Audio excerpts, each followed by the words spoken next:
Hello everyone, welcome to my YouTube channel the Priya diaries. I hope आप सब अच्छे होंगे। ये हमारी न्यू स्टोरी होने वाली है जिसका नाम है इश्क।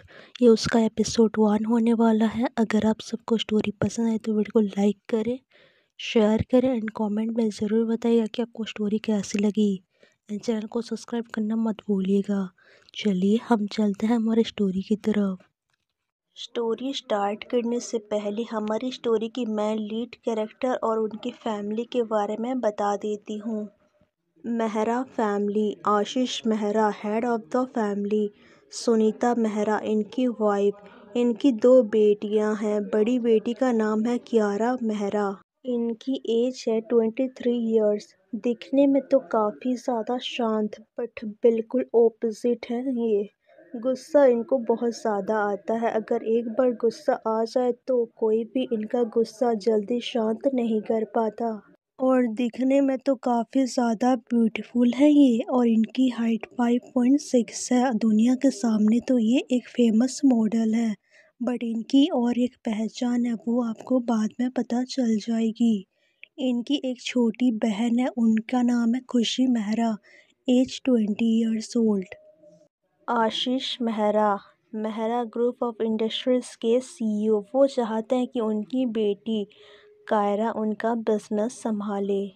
अब मैं आपको बताती हूँ हमारी स्टोरी की मेन सेकंड लीड कैरेक्टर, जिनका नाम है वंशिका रायचंद, जो रायचंद ग्रुप ऑफ इंडस्ट्रीज़ की ओनर है और रायचंद फैमिली की हेड। और इनकी हाइट है 5.8 और दिखने में काफ़ी ज़्यादा खूबसूरत है ये। इनके फैमिली के बारे में आप सबको आगे पता चल जाएगी। अंडरवर्ल्ड की दुनिया की क्वीन है ये, हर लीगल इलीगल काम को अंजाम देती है। चलिए अब चलते हैं हम हमारी स्टोरी की तरफ। एक बड़े से बंगलो में एक रूम के अंदर उसमें एक लड़की जो किसी प्रिंसेस से कम नहीं। उसकी खूबसूरती का तो क्या ही कहना, अगर कोई देखे तो उसे अपना बनाना चाहे। जी, ये कोई और नहीं, ये है हमारी प्यारी सी कियारा, जो आज अपने बिजी टाइम के चलते आज के दिन फ्री हुई है। बस अब अपने किंग साइज बेड पर बैठी सोच रही है कि क्या करूं आज। कियारा आज फ्री थी। उसने डिसाइड किया था कि वो अपने फ्रेंड्स के साथ क्लब में जाएगी। बहुत दिन हो गए थे वो क्लब नहीं गई थी। ज़्यादा टाइम वो अपने शूट करने में बिजी रहती थी, जिसकी वजह से वो रेस्ट तक नहीं कर पा रही थी। बट आज वो घर पर थी, जिसकी वजह से वो अपना माइंड और बॉडी को रिलैक्स करना चाहती थी। तभी उसके फ़ोन पर उसकी एक फ्रेंड की कॉल आती है और क्लब चलने के बारे में पूछती है और वो मान जाती है। शाम को क्लब चलने को बोलकर कॉल कट कर देती है और सो जाती है। शाम के 5 बजे उसके कमरे में खुशी आती है और कियारा को उठाती है और उसके साथ चिपक जाती है। जब कभी खुशी कोई कांड करती थी तो वो जाकर कियारा से चिपक जाती थी, क्योंकि वो उसे बचा सके। इस बार खुशी ने प्रिंसिपल की कार को ठोक दिया था, जिसकी वजह से प्रिंसिपल सर ने खुशी को खूब डांटा और कल अपने डैड को कॉलेज लाने को बोला था। कियारा खुशी को हक करके पूछती है कि इस बार कौन सा कांड किया है जो मेरे पास आ गई हो। वो सारी बातें बता देती है। उसने कॉलेज में शर्त लगाई थी रेस लगाने की, पर गलती से खुशी ने प्रिंसिपल सर की कार को ठोक दिया और उन्होंने कल डैड को बुलाया है कॉलेज में। कियारा खुशी की बात सुनकर हक्की बक्की रह जाती है और अपने माथे पर हाथ मार कर उसकी ओर घूर कर देखती है और बोलती है, कब तक तुम ऐसे गलती करती रहोगी। अब देखो क्या कर दिया तुमने। मैं कैसे पापा को समझाऊं। अगर उन्होंने तुमसे कार ले जाना बंद कर दिया कॉलेज में तो तुम क्या करोगी। कियारा की बातें सुनकर खुशी अपना कान पकड़कर सॉरी बोलती है और बेचारी सी मुंह बनाकर चली जाती है। इधर कियारा को खुशी के लिए टेंशन हो रही थी और वो प्रिंसिपल को कॉल करती है और खुशी की तरफ से सॉरी बोलकर उनको पैसे देकर शांत करा देती है और आगे से ऐसा गलती नहीं होगा बोलकर कॉल कट कर देती है। फिर वो नीचे हॉल में जाती है और अपने डैड के पास बैठकर अपनी माँ को बताती है, जो दूसरे सोफे पर बैठी होती है। उनको बोलती है कि डैड, मैं आज अपने फ्रेंड्स के साथ क्लब में जा रही हूँ, आने में थोड़ी लेट हो जाएगी। तभी उसके डैड कहते हैं, ठीक है बेटा, अपना ख्याल रखना और जाओ एंजॉय करो। शाम के 7 बजे आर्या नाइट क्लब, जो पूरे मुंबई में सबसे महंगा क्लब है, जिसमें ओनली वीआईपी को ही एंट्री मिलती है, कायरा की ऑडी कार उस क्लब के बाहर आकर रुकती है और क्लब के बाहर उसकी फ्रेंड्स उसका इंतज़ार कर रही थी। उनके पास आकर हक कर लेती है और उनको अंदर ले जाती है। कियारा ने इस टाइम मास्क लगा रखा था, जिसकी वजह से कोई भी उसे पहचान नहीं पाता। वो सभी जाकर अपने बुक किया हुआ प्राइवेट रूम में चली जाती हैं। दूसरी ओर हम देखते हैं वंशिका के ऑफिस का सीन। वंशिका अपने कैबिन पर बैठकर काम कर रही होती है, जिसके फेस पर कोई भी एक्सप्रेशन नहीं होती। हमेशा की तरह कोल्ड एक्सप्रेशन, एरोगेंट गुस्सा उसके फेस पर होती है। वंशिका की कैबिन बिल्डिंग के सबसे टॉप फ्लोर 65 पर होती है, जो सिर्फ वंशिका की होती है, जिसको मॉडर्न तरीके से तैयार किया होता है। वंशिका अपने कैबिन में काम कर रही होती है कि तभी उसकी असिस्टेंट रश्मि उसके कैबिन में आती है और वंशिका को बताती है कि मैम, अभिनव मेहता की कॉल आई है और आज उनकी बेटी की बर्थडे है, जिसके लिए वो आपको इनवाइट कर रहे हैं और उन्होंने बोला है कि कुछ कंपनी के काम के बारे में भी डिस्कशन करनी है, इसीलिए वो डिस्कशन भी कर लेंगे। क्या आप चलना चाहती हो? तो वंशिका कुछ सोचते हुए हाँ बोल देती है और फिर अपना काम करने लग जाती है। रोशनी भी कैबिन से बाहर जाकर अभिनव मेहता को कॉल करके बता देती है कि 1 घंटे में हम लोग आ जाएंगे, बट प्लीज़ सारा कुछ अच्छे से अरेंज कर लेना, क्योंकि मैम का मूड बहुत जल्दी ख़राब हो जाती है। 1 घंटे के बाद रोशनी वंशिका के कैबिन में जाती है और उसको कहती है, मैम कार रेडी है। वंशिका हाँ बोलकर अपनी लैपटॉप बंद कर देती है और अपने ब्लेज़र उठाकर कैबिन से निकल जाती है और जाकर अपनी मर्सिडीज़ में बैठ जाती है। पूरे 1 घंटे बाद उसकी कार जाकर आर्या नाइट क्लब के सामने रुकती है। उसके बॉडीगार्ड में से एक आकर जल्दी से वंशिका के साइड वाला डोर को ओपन करता है। वंशिका अपनी कार से बाहर आती है और अपने बॉडीगार्ड्स के साथ अंदर चली जाती है। अंदर तो लड़कों के साथ साथ लड़कियां भी वंशिका को देखकर पागल सी हो रही थी। हर कोई उसके पास तो जाना तो चाहते थे, पर कोई उसके बोल्ड एक्सप्रेशन को देखकर डर रहे थे। बस अपने मन को उसको देखकर आहे भर सकते थे। वंशिका जाकर मिस्टर मेहता से मिलती है और उनकी बेटी को बर्थडे विश करती है। अभिनव की बेटी नेहा बहुत टाइम से वंशिका से प्यार करती थी, पर कभी भी वंशिका के करीब नहीं जा पाई थी। बस आज उसने अपने डैड के सामने जीत पकड़ ली थी कि अगर वंशिका आएगी तभी वो अपना बर्थडे सेलिब्रेशन करेगी, नहीं तो नहीं। और आज रात को कुछ ऐसा करने वाली थी जिसकी वजह से वंशिका हमेशा हमेशा के लिए उसकी हो जाएगी। वो उसको अपने पास रख लेगी। दूसरी ओर प्राइवेट रूम में कियारा अपने फ्रेंड्स के साथ बातें कर रही थी और ज़ोर ज़ोर से हंस रही थी और उसके साथ साथ ड्रिंक भी कर रही थी।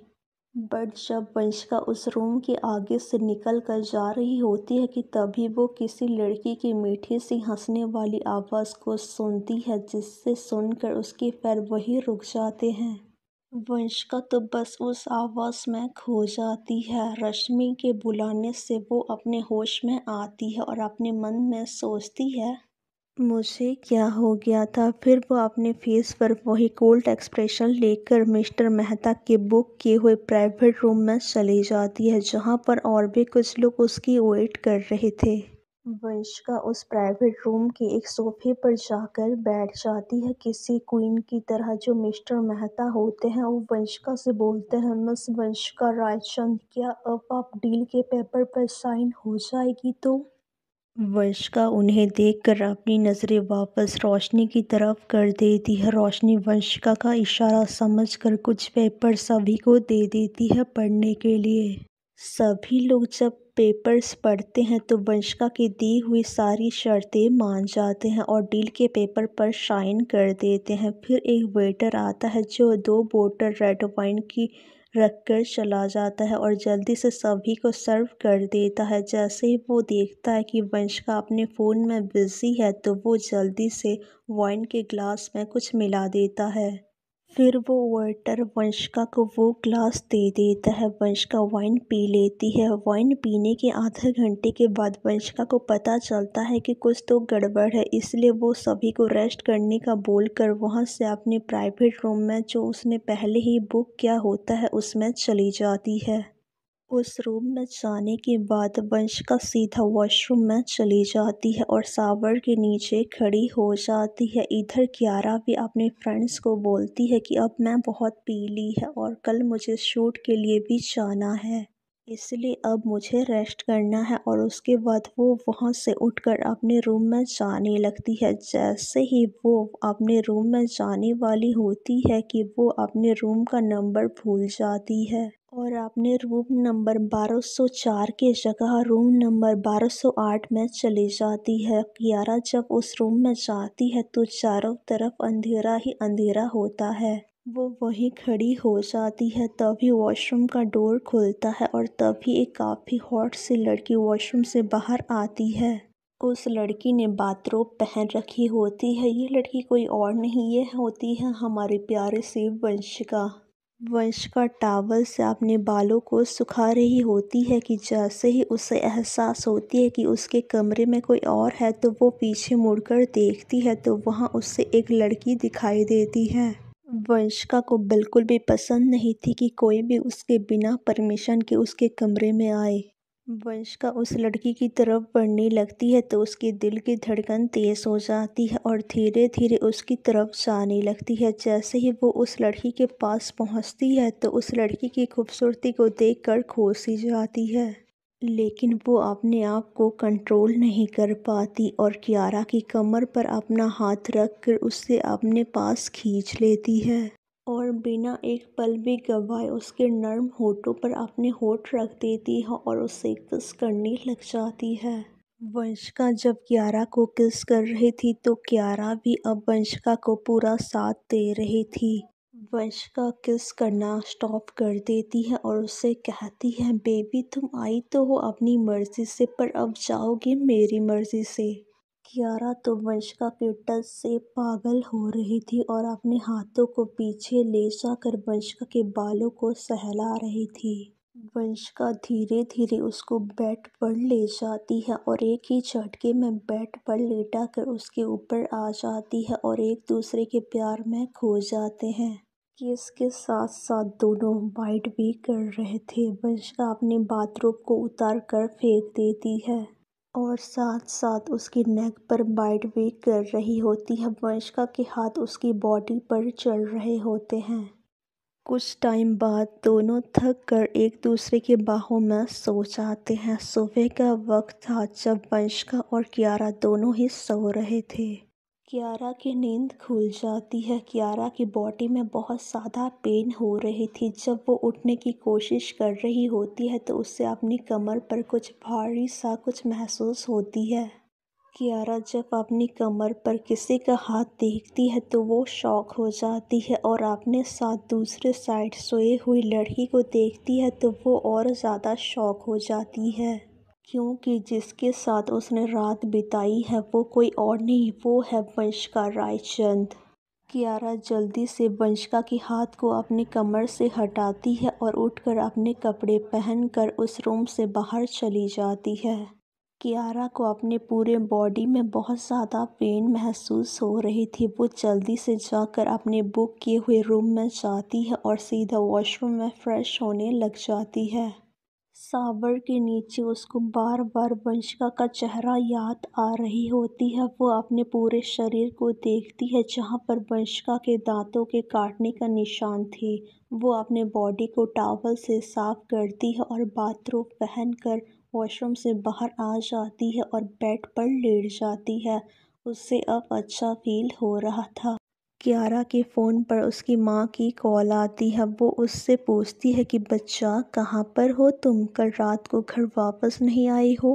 तो कियारा उनको शांत कराते हुए उनको जल्दी आने का बोलकर कॉल कट कर देती है। आज की पार्ट में बस इतना ही, मिलता है नेक्स्ट पार्ट में। अगर आपको नेक्स्ट पार्ट सुनना है तो मेरे चैनल को सब्सक्राइब करिए। अगर स्टोरी पसंद आई हो तो वीडियो को लाइक करें, शेयर करें, कमेंट पर ज़रूर बताइएगा कि आपको स्टोरी कैसी लगी।